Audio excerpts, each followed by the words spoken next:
بسم اللہ الرحمن الرحیم۔ محسن انسانیت و فخر رسول حضرت محمد صلی اللہ علیہ وسلم، ہمارے پیارے نبی حضور ملک عرب میں پیدا ہوئے۔ اسی سرزمین پر پہلے بھی انبیاء کرام مبعوث ہوتے رہے۔ ہر نبی نے اپنے زمانے اور حالات کے مطابق شریعت کی باتیں بتائیں، لوگوں کو اللہ کی طرف بلایا، نیکی کی دعوت دی، برائی سے روکا۔ آخر میں ہمارے پیارے نبی حضرت محمد مصطفیٰ مبعوث ہوئے۔ آپ نے بھی وہی تعلیم دی جو سابقہ نبیوں نے دی۔ ہمارے پیارے نبی حضور 12 ربیع الاول بروز پیر صادق کے وقت مکہ معظمہ میں پیدا ہوئے۔ بچہ کا نام محمد رکھا گیا۔ ایسا نام عرب نے کسی نے نہیں رکھا۔ آپ صلی اللہ علیہ وسلم جس زمانے میں پیدا ہوئے اسے عام الفیل کہا جاتا ہے۔ فیل کے معنی ہاتھی کے ہیں۔ یمن کے بادشاہ ابرہہ کعبہ پر حملہ کرنے کی غرض سے آیا تھا۔ فوج کے سپاہی ہاتھیوں پر سوار تھے۔ ابرہہ کا مقابلہ کسی نے نہیں کیا۔ خدا کا کرشمہ دیکھیے کہ اللہ نے ابرہہ کو پسپا کر دیا۔ اس کے بہت سے سپاہی ہلاک ہوئے۔ عرب میں دستور تھا کہ بچہ پیدا ہوتے ہی دائیے کے حوالے کر دیا جاتا اور وہ اپنے گاؤں لے جا کر اپنی نگرانی میں پرورش کرتی۔ بچہ کھلی ہوا میں پرورش پاتا، تندرست و توانا رہتا، صاف ستھری زبان سیکھتا، زبان میں فصاحت و بلاغت ہوتی۔ چنانچہ اسی روایتی دستور کے مطابق آپ صلی اللہ علیہ وسلم کو حلیمہ سعدیہ کے حوالے کیا گیا۔ جب آپ صلی اللہ علیہ وسلم کی عمر 6 سال کی ہوئی تو آپ صلی اللہ علیہ وسلم کو حضرت آمنہ کے پاس لے آئی۔ حلیمہ سعدیہ کچھ عرصہ بعد حضرت آمنہ کا انتقال ہو گیا۔ ماں کی شفقت سے محروم ہونے کے بعد آپ صلی اللہ علیہ وسلم کے دادا عبد المطلب نے پرورش کرنے کی ذمہ داری سنبھال لی۔ عبد المطلب آپ صلی اللہ علیہ وسلم کو پیار و محبت کے ساتھ پرورش کرتے رہے۔ 2 سال کے بعد ان کی وفات ہو گئی تو آپ صلی اللہ علیہ وسلم کے چچا ابو طالب نے آپ کو لے لیا، ہر طرح سے آپ کا خیال رکھا اور آپ کی نگرانی کرتے رہے۔ جب آپ کچھ سمجھدار ہوئے تو تجارتی سفر میں ابو طالب کے ساتھ جاتے تھے۔ آپ بکری بھی چراتے تھے، اپنے چچا کے گلوں کی رکھوالی بھی کرتے اور چرانے کے لیے جنگل لے جاتے۔ آپ صلی اللہ علیہ وسلم نے اپنے چچا ابو طالب کے ہمراہ کئی تجارتی سفر کیے، خرید و فروخت کے طریقے سیکھے۔ سفر کے دوران بہت سے لوگوں سے ملاقات ہوئی، ان سے بات چیت کرنے کا موقع ملا۔ آپ اکثر ملک شام جایا کرتے تھے۔ مکہ میں ایک خاتون رہتی تھی، نام ختیجہ تھا۔ عورت تو تھی لیکن وہ باصلاحیت تھی، وہ بھی تجارت کرتی تھی اور اپنا مال ملک شام بھیجتی تھی۔ حضرت ختیجہ آپ کے بارے میں ایک کامیاب تاجر ہیں اور آپ صلی اللہ علیہ وسلم کی اعلیٰ صفات اور حسن اخلاق سے بھی واقف تھی۔ لوگوں کی زبان سے یہ کہتے سنا کہ آپ صلی اللہ علیہ وسلم صادق اور امین ہیں، لوگوں پر رحم کرتے ہیں۔ حضرت ختیجہ دل میں کہنے لگیں کہ ایسے راست باز اور بچے آدمی سے ملنا چاہیے، شاید وہ کاروبار میں مدد کر سکیں۔ انہوں نے آپ صلی اللہ علیہ وسلم کو پیغام بھیجا۔ حضور اکرم بی بی ختیجہ کے گھر پہنچے۔ بی بی ختیجہ نے حضور اکرم سے عرض کیا کہ آپ کا تجارتی مال لے جا کر فروخت کریں، مجھے آپ صلی اللہ علیہ وسلم جیسے شخص کی ضرورت ہے۔ حضور نے اس پیشکش کو منظور کر لیا، چنانچہ تجارت کا مال لے کر شام جانے کے لیے تیار ہو گئے۔ حضرت ختیجہ نے اپنا غلام مصرع آپ کی خدمت کے لیے ہمراہ کر دیا۔ قافلہ روانہ ہوا۔ آپ صلی اللہ علیہ وسلم ملک شام کی طرف جا رہے تھے تو راستے میں مصرع کے قریب ایک یہودی عالم رابی رہتا تھا۔ آپ اس کے قریب سے گزرے، کچھ دیر ستانے کے لیے ایک درخت کے سائے میں بیٹھ گئے۔ ربی نے آپ صلی اللہ علیہ وسلم کو خوب غور سے دیکھنا شروع کیا اور مصرع کو اشارے سے اپنے پاس بلا کر پوچھا، یہ تمہارے ساتھ کون ہے؟ اس نے کہا، اس شخص کا تعلق قبیلہ قریش سے ہے۔ ربی نے کہا، خدا کی قسم، اس درخت کا سائے تلے سوائے نبی کے کوئی نہیں بیٹھتا۔ کاش میں اس وقت تک زندہ رہتا جب اس شخص کو نبوت ملتی۔ شام کے سفر سے واپس لوٹے، مال فروخت کرنے کے بعد جو رقم حاصل کی آپ نے حضرت ختیجہ کے حوالے کرے۔ حضرت ختیجہ نے مصرع سے سفر میں پیش آنے والے حالات دریافت کیے اور آپ صلی اللہ علیہ وسلم کے بارے میں بھی پوچھا۔ مصرع نے سفر کے دوران پیش آنے والے واقعات اور آپ صلی اللہ علیہ وسلم کے صالح کردار کے بارے میں سب کچھ تفصیل سے بتا دیا۔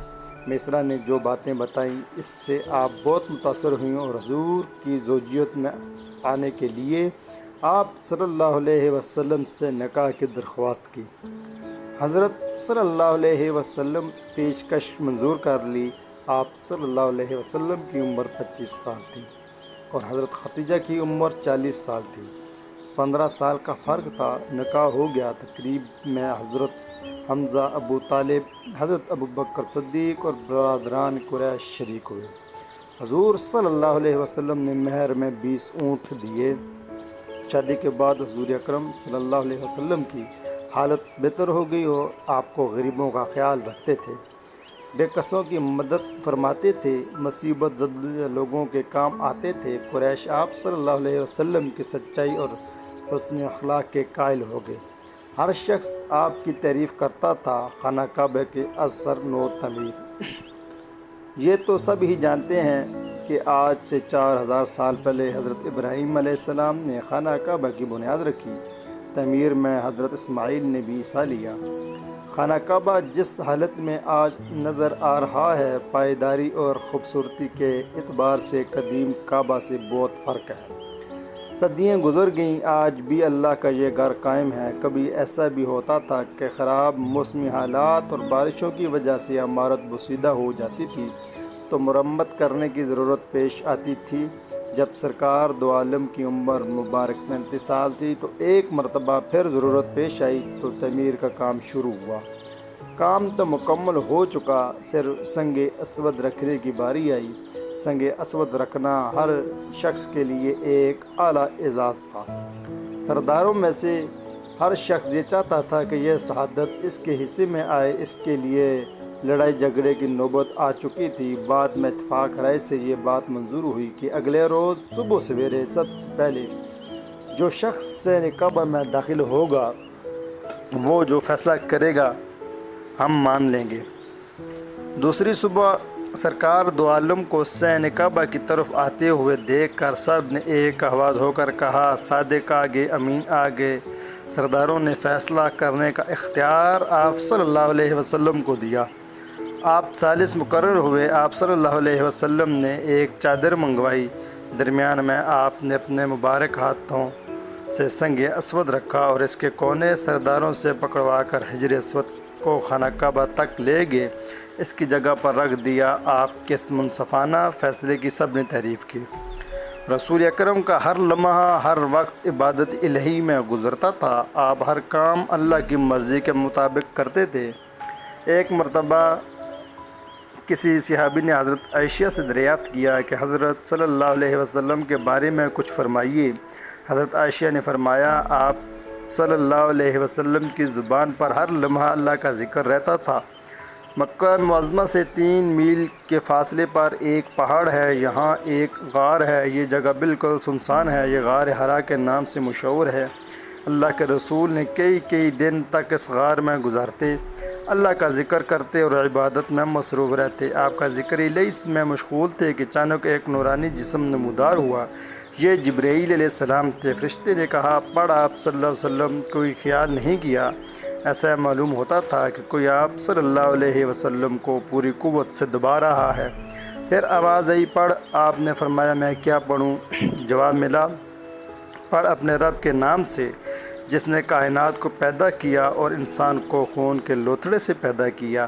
پڑھیے، آپ کا رب بڑا کریم ہے جس نے قلم کے ذریعے تعلیم دی، انسان کو وہ علم دیا جو وہ نہیں جانتا تھا۔ یہ پہلی وحی تھی جو آپ پر نازل ہوئی۔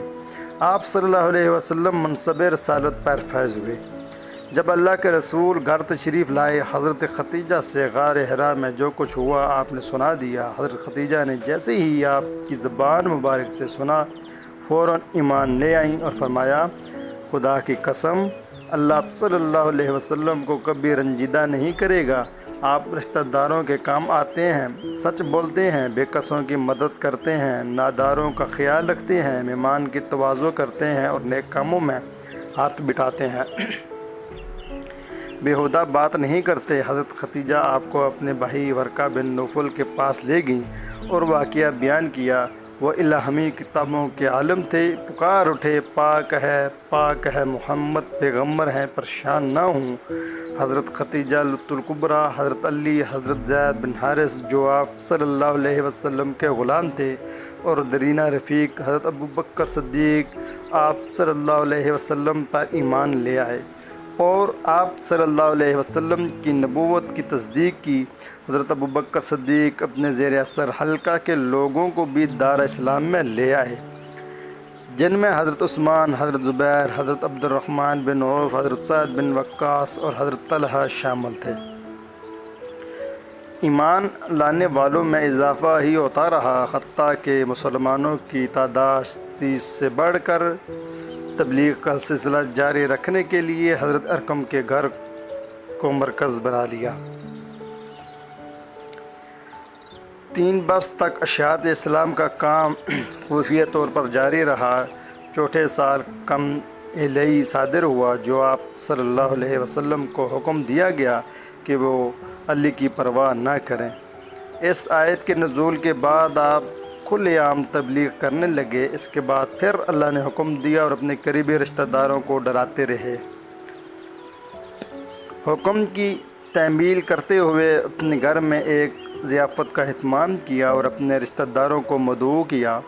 کھانے کے بعد آپ نے تقریر کرتے ہوئے فرمایا، میں وہ چیز لے کر آیا ہوں جس میں دنیا اور آخرت دونوں میں بھلائی ہے۔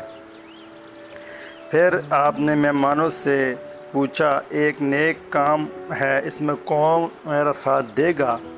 مجلس میں خاموش ہو گئی، جواب کسی سے نہ بن پڑا۔ اچانک حضرت علی اٹھ کھڑے ہوئے اور فرمایا، میں عمر میں کم سن ہوں لیکن میں آپ کا ساتھ دوں گا۔ حضرت علی کے کہنے پر لوگ ہنس پڑے اور کچھ نے تو مذاق بھی اڑایا۔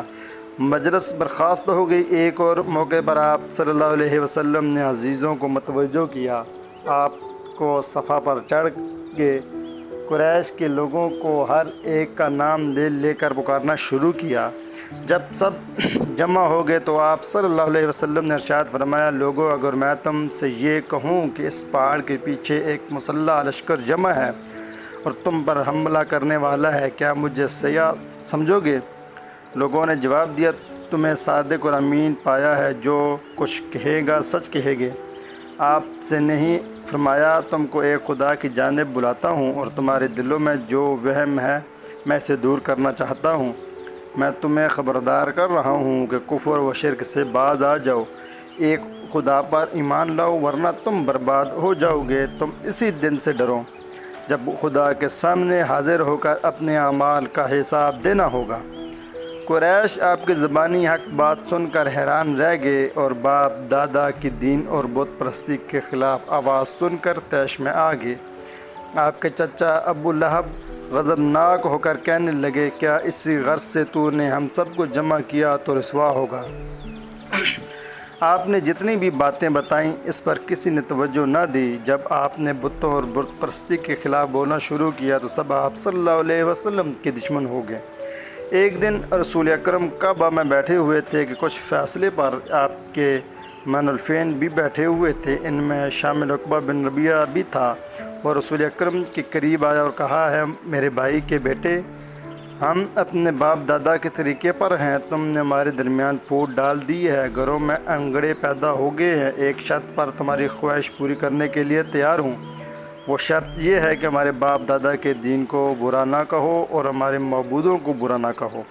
جو کچھ مانگو گے ہم دینے کے لیے تیار ہے، جتنی دولت مانگو گے ہم دیں گے، بادشاہ بننا پسند کرو تو بادشاہ بنائیں گے، ہر کام میں تمہاری مرضی ہوگی، بغیر تمہاری مرضی کے کوئی کام نہیں کریں گے۔ اس کے جواب میں آپ نے قرآن کریم کی تلاوت کی، میں بھی تمہاری طرح ایک انسان ہوں مگر مجھ پر وہی آئی ہے کہ تمہارا معبود ایک خدا ہے، اس لیے اس کی طرف رجوع کرو اور اسی سے معافی مانگو۔ اور افسوس ہے مشرکوں پر جو خیرات نہیں دیتے، آخرت پر ایمان نہیں رکھتے، البتہ وہ لوگ جو ایمان لائے اور نیک عمل کیے ان کے لیے بہت بڑا اجر ہے۔ جو بھی ختم نہ ہوگا، پھر آپ کے اب جو راستہ تمہیں بہتر ہو وہی اختیار کرو۔ آپ نے عقبہ سے فرمایا، ہے عقبہ تم سن چکے ہو، آپ ہر جگہ جاتے اور لوگوں کو دین کی دعوت دیتے۔ ایک مرتبہ حج کے دوران رحمت عالم حضرت ابوبکر صدیق کی امرہ معمول کے مطابق تبلیغ حق کے لیے منا تشریف لے گئے، جہاں عرب کے کونے کونے سے ظاہرین آئے ہوئے تھے دعوت توحید دیتے ہوئے۔ ایسی مجلس میں پہنچنے جو بڑی بعظمت اور باوقاری چند معزز اور ذی و چہت اشخاص بات چیت میں مصروف تھے۔ حضرت ابو بکر صدیق نے آگے بڑھ کر سلام کیا، ان سے پوچھا، ہے بیت اللہ کے مہمانوں، تم کس قبیلے سے تعلق رکھتے ہو؟ جواب ملا، ہم شیبان بن ثقیلہ کی اولاد ہیں، ہم فارس کے پڑوسی ہیں اور کسریٰ کے زیر اثر ہیں۔ حضرت ابو بکر صدیق اس قبیلے سے واقف تھے، ان سب کو پہچان گئے۔ حضور کی خدمت میں عرض کیا، یا رسول اللہ، میری ماں باپ آپ پر قربان، آپ کی اجازت دیں تو میں ان سے بات کروں۔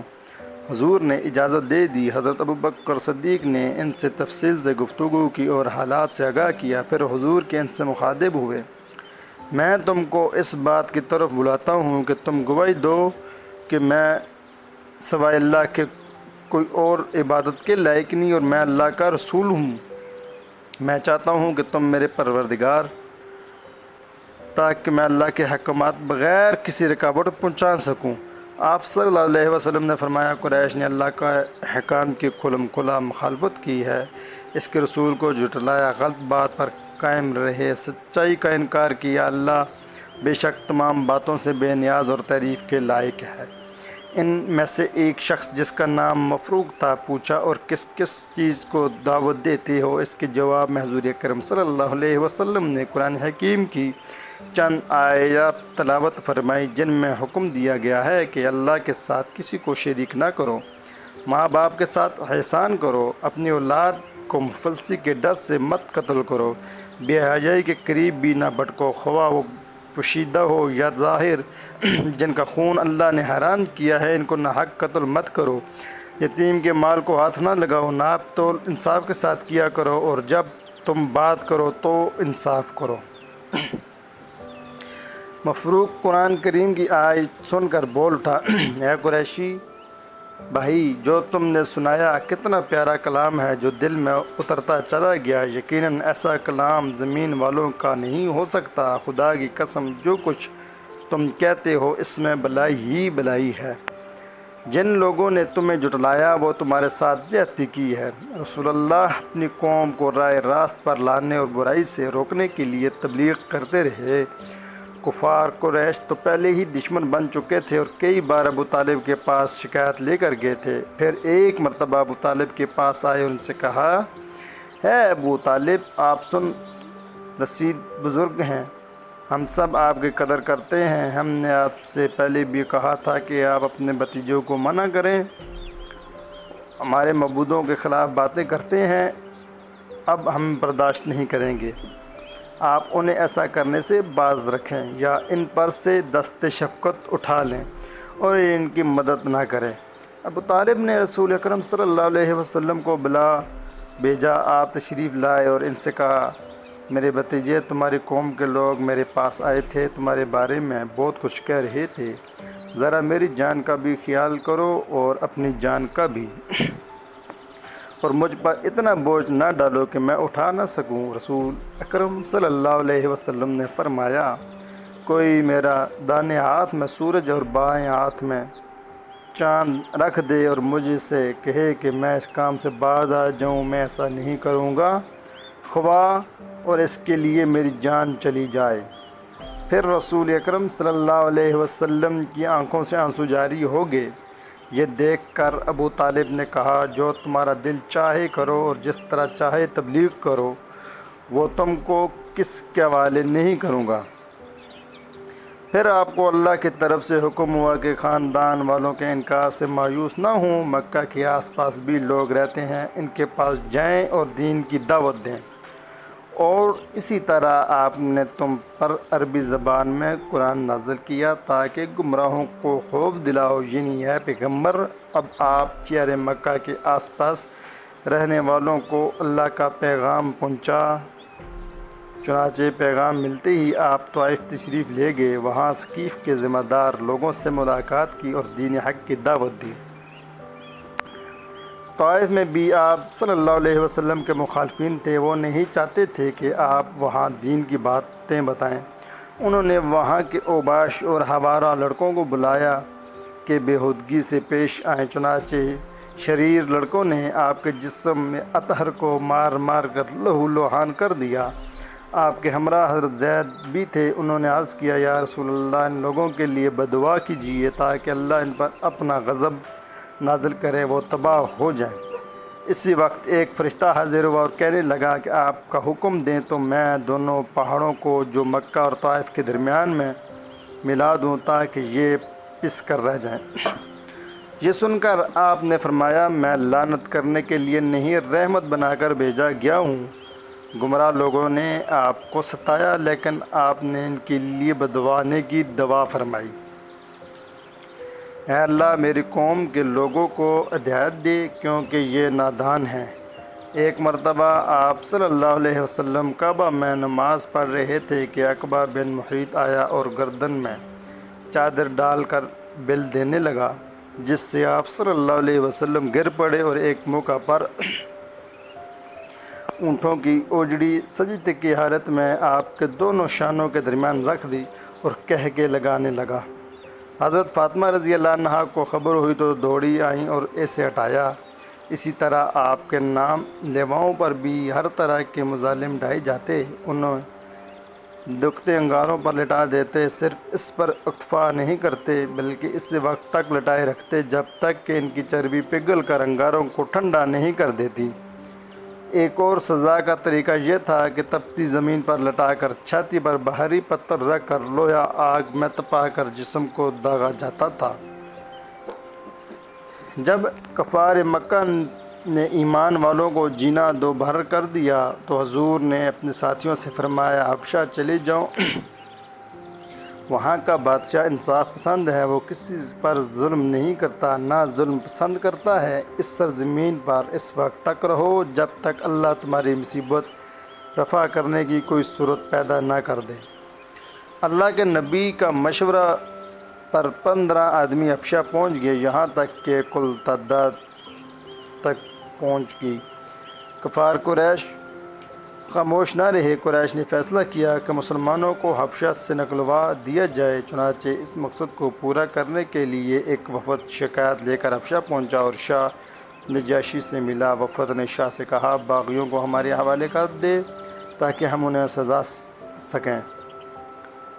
شاہ نے ان سے پوچھا کہ ان کا کیا قصور ہے؟ کفار نے بتایا کہ انہوں نے باپ دادا کے مذہب کو چھوڑ کر نیا مذہب اپنایا ہے، یہ سب سے بڑا جرم ہے۔ شاہ نجاشی نے مسلمانوں کو دربار میں حاضر کیا۔ حقیقت حال تفصیل سے مسلمانوں کی طرف سے حضرت جعفر طیار رضی اللہ عنہ نے فرمایا، ہم سب گناہوں میں مبتلا ہو چکے تھے، زمین اور آسمان کے پیدا کرنے والے خدا کو چھوڑ کر بے شمار خدا بنا رکھے، بتوں کی پوجا کرتے تھے، پڑوسیوں پر ظلم کرتے تھے، جو طاقتور تھے کمزوروں پر ظلم ڈھاتے تھے اور انہیں خوف زدہ کرتے تھے، لوٹ مار کرتے تھے، یہاں تک کہ ہم میں ایک شخص پیدا ہوا جس کی گواہی دوست اور دشمن بھی دیتے ہیں۔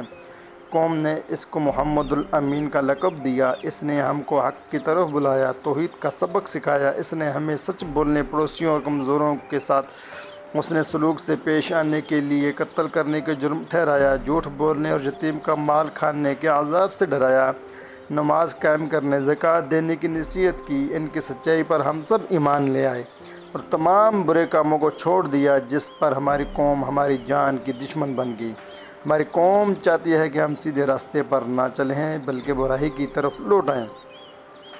شاہ نجاشی نے حضرت جعفر طیار رضی اللہ عنہ کی صداقت بھری تقریر سن کر ان کو اور ان کے ساتھیوں کو دشمن کے حوالے کرنے سے انکار کر دیا اور کہا، اللہ تعالیٰ کا جو کلام تمہارے پیغمبر پر نازل ہوا ہے اس کا کچھ حصہ سناؤ۔ حضرت جعفر طیار رضی اللہ عنہ نے سورہ مریم کی چند آیتیں پڑھیں جن میں حضرت عیسیٰ علیہ السلام کے پیدا ہونے اور ان کی زندگی کے واقعات کا ذکر ہے۔ ان آیتوں کو سن کر شاہ نجاشی بے حد متاثر ہوا اور رو پڑا، کہنے لگا، خدا کی قسم یہ کلام سچا ہے۔ مسلمانوں میں کچھ لوگ تو حبشہ ہجرت کر گئے، رہ جانے والوں میں حضرت ابوبکر صدیق اور حضرت علی تھے۔ مسلمانوں کو پکڑ کر لانے کے لیے جو وفد حبشہ گیا تھا وہ ناکام واپس آ گیا۔ اس ناکامی پر قریش بپھر گئے اور پھر سب نے ایک ترکیب سوچی، کیوں نہ محمد ہی کا کام تمام کر دیا جائے، نہ وہ زندہ رہیں گے نہ ہمارے بتوں کے خلاف تبلیغ کر سکیں گے۔ آپس میں صلاح مشورہ ہوئے، یہ طے پایا کہ اس کام کے لیے ہر قبیلہ کو شریک کیا جائے تاکہ کوئی قبیلہ کسی سے بدلہ نہ لے سکے۔ چنانچہ ایک رات منصوبے کے تحت ہر قبیلے سے ایک ایک آدمی کو لیا گیا۔ آپ صلی اللہ علیہ وسلم کی چاروں طرف گھیرا ڈال کر آپ کے باہر نکلنے کا انتظار کرنے لگے۔ اللہ تعالیٰ نے دشمن کے خطرناک ارادے سے آپ کو آگاہ کر دیا۔ آپ نے اپنے بستر پر حضرت علی کو لٹا دیا اور ہدایت کی کہ جن جن کی امانتیں ہیں وہ میں تمہارے حوالے کر رہا ہوں، ان سب کو لوٹا دینا۔ آپ باہر نکلے، دیکھا کہ دشمن طاق میں بیٹھے ہوئے ہیں۔ آپ صلی اللہ علیہ وسلم نے ایک مٹھی مٹی اٹھائی اور یہ آیت ترجمہ خاک آپ صلی اللہ علیہ وسلم نے پھینکی، بلکہ اللہ نے پھینکی پڑھ کر ان کی طرف پھینک دی۔ دشمن اور آپ کے درمیان ایک پردہ حائل ہو گیا، آپ کے دشمنوں کی نظر سے اوجھل ہو گئے۔ آپ حضرت ابوبکر صدیق کو اپنے ہمراہ لے کر غار سور پہنچ گئے۔ غار کے اندر 3 دن گزار کر چوتھے روز مدینہ روانہ ہو گئے۔ مکہ چھوڑنے کے دوران آپ بہت رنجیدہ ہوئے، اس پر وحی نازل ہوئی۔ بے شک جس خدا نے آپ صلی اللہ علیہ وسلم کے لیے قرآن پر عمل و رزق کی تبلیغ کو فرض قرار دیا، وہ آپ کو آپ کے وطن میں پھر پہنچا دے گا۔ اور آپ کے فرما دیجئے، میرا رب خوب جانتا ہے کہ اللہ کی طرف سے کون سچا دین لے کر آیا اور کون صریح گمراہی میں ہے۔ مدینہ جاتے ہوئے مقام قباء میں ٹھہرے، یہیں ایک مسجد تعمیر کی۔ قباء سے آپ یثرب پہنچے۔ دراصل مدینہ کا قدیم نام یثرب۔ آپ شہر کے اندر داخل ہوئے تو وہاں کے باشندوں نے آپ صلی اللہ علیہ وسلم کو شاندار استقبال کیا۔ لوگ گھروں کی چھتوں سے آپ صلی اللہ علیہ وسلم کا نظارہ کرنے میں لگے۔ لڑکیاں دف بجا کر آپ کی تعریف میں اشعار پڑھ رہی تھیں۔ ہر طرف سے آوازیں آ رہی تھیں، صادق آ رہے ہیں، امین آ رہے ہیں۔ لوگوں نے یثرب کا نام مدینہ نبوی رکھا، یعنی نبی کا شہر۔ آپ صلی اللہ علیہ وسلم اونٹنی پر بیٹھے ہوئے تھے۔ اونٹنی حضرت ابو ایوب انصاری کے گھر کے سامنے ٹھہر گئی۔ آپ نے حضرت ابو ایوب انصاری کے گھر میں قیام کیا۔ مکہ سے مسلمان مدینہ آنے لگے تو حضرت نے مدینہ کے انصار اور مکہ کے مہاجرین کے درمیان بھائی چارہ قائم کروا دیا، یعنی ہر ایک کو دوسرے کا بھائی بنا دیا۔ آپ کی آمد سے پہلے مدینہ میں مختلف قبائل کے درمیان لڑائی جھگڑے ہوا کرتے تھے، خصوصاً قبیلہ اویس اور قبیلہ خزر آپس میں سخت دشمن تھے۔ آپ صلی اللہ علیہ وسلم کی مدینہ آمد کے بعد اویس اور خزرج پرانی دشمنی بھول گئے اور آپس میں بھائی بن گئے۔ مدینہ کی حفاظت کے لیے آپ صلی اللہ علیہ وسلم غیر مسلموں کو اپنے ساتھ ملا لیا اور ایک معاہدہ بھی کیا، اس لیے کہ دشمنوں کی طرف سے خطرہ لاحق تھا۔ آپ نے صحابہ کرام کو منظم کیا، پھر ایک جماعت تیار کر لی جس کی تعریف اللہ نے اس طرح کی: محمد اللہ کے رسول ہیں اور جوان ان کے ساتھ ہیں، وہ کافروں کے مقابلہ کے لیے سخت ہیں، وہ آپس میں رحم کرنے والے، وہ رکوع کرتے ہیں اور وہ اپنے رب کا فضل اور رضا چاہتے ہیں۔ ان کی نشانیاں ان کے چہروں پر سجدوں کے اثر سے ظاہر ہیں۔ آپس میں امن و امان سے رہنے کے لیے مسلمانوں اور کفار قریش کے درمیان صلح حدیبیہ کا نام سے 10 سالہ معاہدہ ہوا۔ معاہدے میں اس شرط کو رکھا گیا کہ عرب قبائل میں سے کوئی بھی قبیلہ اس بات پر آزاد ہوگا کہ وہ مسلمانوں کی طرفدار بن جائے یا کفار قریش کا ساتھ دے، اس پر کسی کو اعتراض نہ ہوگا۔ اس شرط کے مطابق بنو کفار قریش کے خلیف بن گیا اور بنو حذا مسلمانوں کا ہم نوا۔ لیکن کفار قریش کے معاہدہ پر عمل نہیں کیا، اس نے بنو حذا کے ساتھ مخالفانہ رویہ اختیار کیا۔ ایک روز بنو بکر نے بنو حذا پر حملہ بول دیا اور جانی و مالی نقصان پہنچایا۔ اس کی اطلاع حضرت کے ملی، اس سے آپ رنجیدہ ہوئے اور مکہ والوں کو پیغام بھیجا کہ بنو حذا کو جو نقصان پہنچا ہے اس کا ہرجانہ ادا کرے یا معاہدہ توڑ دے۔ کفار قریش نے معاہدہ توڑ دیا اور بنو حق بے جانب قرار دیا۔ سرکار دو عالم جانصاروں کی ایک جماعت بکر کو لے کر مکہ کی جانب روانہ ہوئی۔ جب مسلمان آگے بڑھتے رہے تو راستے میں دوسرے لوگ بھی دستے میں شامل ہوتے گئے۔ اس طرح اسلامی لشکر میں شامل ہونے والوں کی تعداد 10,000 تک پہنچ گئی۔ جب اسلامی لشکر مکہ پہنچا تو کفار قریش خوف زدہ ہو گئے، ان میں مقابلے کی جرأت نہیں ہوئی۔ رحمت عالم سے مکہ والوں کو آمنا سامنا ہوا تو آپ صلی اللہ علیہ وسلم نے ان سے پوچھا کہ میں تمہارے ساتھ کیا سلوک کروں؟ مکہ والوں نے جواب دیا وہ شریف بھائی ہے اور شریف بھتیجا ہے۔ آپ نے فرمایا میں تمہارے ساتھ وہی سلوک کروں گا جو یوسف علیہ السلام نے اپنے بھائیوں کے ساتھ کیا تھا۔ تم پر کوئی الزام نہیں، جاؤ تم سب آزاد ہو، میں نے تمہیں معاف کیا۔ جان نثار آپ صلی اللہ علیہ وآلہ وسلم کے حکم کے منتظر تھے کہ جو بھی حکم ملے اس پر عمل کریں گے، لیکن آپ نے حکم دیا کہ بدلہ لو نہیں، بلکہ آپ صلی اللہ علیہ وسلم نے فرمایا جو کوئی ہتھیار پھینک دے اسے قتل نہ کیا جائے، جو کوئی خانہ کعبہ کے اندر جائے اسے کچھ نہ کہا جائے، جو کوئی ابو سفیان کے گھر میں پناہ لے اسے کچھ نہ کہا جائے، جو کوئی حکیم بن حرام کے گھر میں پناہ لے وہ محفوظ ہے، جو کوئی اپنے گھر کے اندر ہو اس سے کچھ نہ کہا جائے، بھاگ جانے والوں کا پیچھا نہ کیا جائے، زخمی کو نقصان نہ پہنچانا جائے۔ رسول اللہ صلی اللہ علیہ وسلم نے دشمنوں کے ساتھ جس طرح رواداری غفودر کیا کہ رویہ اختیار کیا اس کی نظیر نہیں ملتی۔ پھر آپ کعبہ کے اندر داخل ہوئے، حجر اسود کو بوسہ دیا، اونٹنی پر سوار ہو کر بیت اللہ کے گرد طواف کیا، خانہ کعبہ میں بت تھی نے نکال کر باہر پھینک دیا۔ اس کے بعد آپ صلی اللہ علیہ وسلم نے نماز شکرانہ ادا کی۔ جب آدھے عرب پر آپ کی حکمرانی قائم ہو چکی تھی تو 22 لاکھ مربع میل پر پھیلی ہوئی سلطنت کا بادشاہ کھردرے فرش پر لیٹا ہوا ہے، جسم سے پسینہ بہہ رہا ہے، لباس بھی بہت پرانا تھا لیکن صاف ستھرا ہے۔ کسرے روم کا قاصد یہ منظر دیکھ کر حیران رہ گیا کہ آپ کے گھر میں کھانے کا سامان سوائے مٹی بھر جو کہ کچھ نہ تھا، جبکہ مسجد کے مؤذن نے مال و اسباب جمع کیا جاتا، ضرورت مندوں میں تقسیم ہو جاتا۔ آپ کھجور کی چھال کے تکیہ لگائے اور کھردری چٹائی پر بیٹھے رہتے۔ سرور کائنات کی یہ حالت دیکھ کر حضرت عمر رو پڑے۔ آپ رونے کا سبب دریافت کرتے ہیں تو جواب ملتا ہے یا رسول اللہ صلی اللہ علیہ وسلم اس سے بڑھ کر رونے کا اور کیا موقع ہوگا؟ روم اور فارس کے حکمران عیش و عشرت کی زندگی بسر کر رہے ہیں، آپ پیغمبر ہیں، دولت انبار لگ رہا ہے، آپ کے گھر میں اناج نہیں۔ آپ صلی اللہ علیہ وسلم فرماتے ہیں عمر کیا تم اس پر راضی نہیں ہو؟ ہم آخرت کی سعادت حاصل کر رہے ہیں۔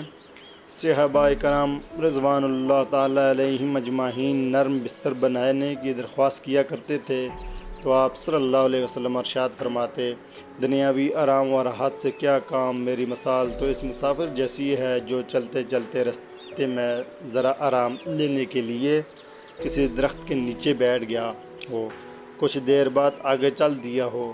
تاجدار انبیاء سے اپنا کام خود کرتے تھے، جانوروں کو اپنے ہاتھوں سے چارہ ڈالتے، اونٹ باندھتے، گھر کی صفائی کرتے، بازار سے سودا صرف خرید کر لاتے، اپنا جوتا خود گانٹھ لیتے، اپنے دست مبارک سے کپڑوں میں پیوند لگاتے، چھوٹے بڑے کو سلام کرنے میں خود پہل کرتے، کوئی چھوٹے درجے کا آدمی بھی دعوت دیتا تو خوشی سے قبول فرما لیتے۔ اس لیے اللہ تعالیٰ قرآن کریم میں فرماتا ہے کہ آپ کے اخلاق کے ایک بلند مقام پر فائز ہیں۔ ایک مرتبہ کسرے روم کے دربار میں رسول اللہ کا سب سے بڑا دشمن ابو سفیان پہنچا۔ کسرے روم اور ابو سفیان سے بات چیت ہوتی ہے۔ کسرے روم ابو سفیان سے پوچھتا ہے کیا تم نے محمد کو جھوٹ بولتے دیکھا؟ ابو سفیان جواب دیتا ہے نہیں۔ کسرے روم نے اس پر کہا جو شخص دنیا کے معاملات میں جھوٹ نہیں بولتا وہ اللہ کے بارے میں کس طرح جھوٹ بول سکتا ہے؟ رسول اللہ صلی اللہ علیہ وسلم کی صداقت کی یہ آخری گواہی تھی۔ حضرت محمد صلی اللہ علیہ وسلم کا سفر آخرت۔ آپ صلی اللہ علیہ وسلم کو سر میں درد اور بخار ہوا، بغیر سارے کہ چلنا دو بھر ہو گیا۔ ازواج مطہرات میں سے حضرت عائشہ کے گھر میں قیام رہا، آپ کے پر عیشی آتی رہی، کچھ افاقہ ہوا، حضرت علی کے سہارے مسجد میں تشریف لائے، حضرت ابوبکر نماز پڑھا رہے تھے، حضرت صلی اللہ علیہ وسلم کی قدموں کی چاپ سن کر حضرت ابوبکر صدیق نے پیچھے ہٹنا چاہا، آپ نے منع فرمایا، آپ صلی اللہ علیہ وسلم نے خطبہ دیا، آپ صلی اللہ علیہ وسلم نے فرمایا اللہ نے اپنے بندوں کو اختیار دیا ہے کہ وہ دنیا کی نعمتیں لے یا خدا کے پاس جو کچھ ہے اسے قبول کر لے، اس نے وہی قبول کیا جو خدا کے پاس ہے۔ یہ سنتے ہی حضرت ابوبکر داڑیں مار مار کر رونے لگے، انہیں رونے سے منع فرمایا اور فرمایا میں تمہیں تمام لوگوں میں سب سے بڑھ کر ابوبکر صدیق کا مال اور رفاقت کا ممنون ہوں۔ میں سب کا احسان اتار چکا ہوں، ابو بکر کا بدلہ خدا ہی دے سکتا ہے۔ پھر فرمایا تم سے پہلے لوگ انبیاء اور صالحین کے قبروں کو عبادت گاہ بنا لیتے تھے، خبردار تم قبروں کو عبادت گاہ نہ بنانا۔ اس خطبے میں آپ نے فرمایا ہے عباس میں خدا کے ہاں تمہارے کچھ کام نہ آ سکوں گا۔ ہے صفیہ، ہے فاطمہ، مجھ سے دنیا میں جو چاہو مانگ لو، لیکن یاد رکھو میں خدا کے ہاں تمہاری کوئی مدد نہیں کر سکتا۔ اگر اللہ کے قرب حاصل کرنا ہے تو اس کی عبادت کرو۔ اس کے بعد حجرے میں تشریف لے گئے۔ بیماری کا زور تھا۔ آپ نے حضرت عائشہ سے پوچھا کچھ اشرفیاں تھیں وہ کہاں ہیں؟ حضرت عائشہ نے فرمایا میرے پاس ہیں۔ آپ نے فرمایا جاؤ انہیں خیرات کر دو۔ آپ کی زندگی کی آخری رات تھی، گھر کے چراغ میں تیل بھی نہیں تھا۔ ام المؤمنین حضرت عائشہ نے خادمہ سے کہا جاؤ کہیں سے تیل لے کر آؤ۔ پیر کا دن تھا، سپہر کا وقت تھا، 11 ہجری 12 ربیع الاول عمر سال۔ حضرت عائشہ کے حجرے میں رحلت فرمائی۔ حضور نبوت کے بعد 13 سال تک مکہ مکرمہ میں رہے، 10 سال مدینہ منورہ میں قیام فرمایا۔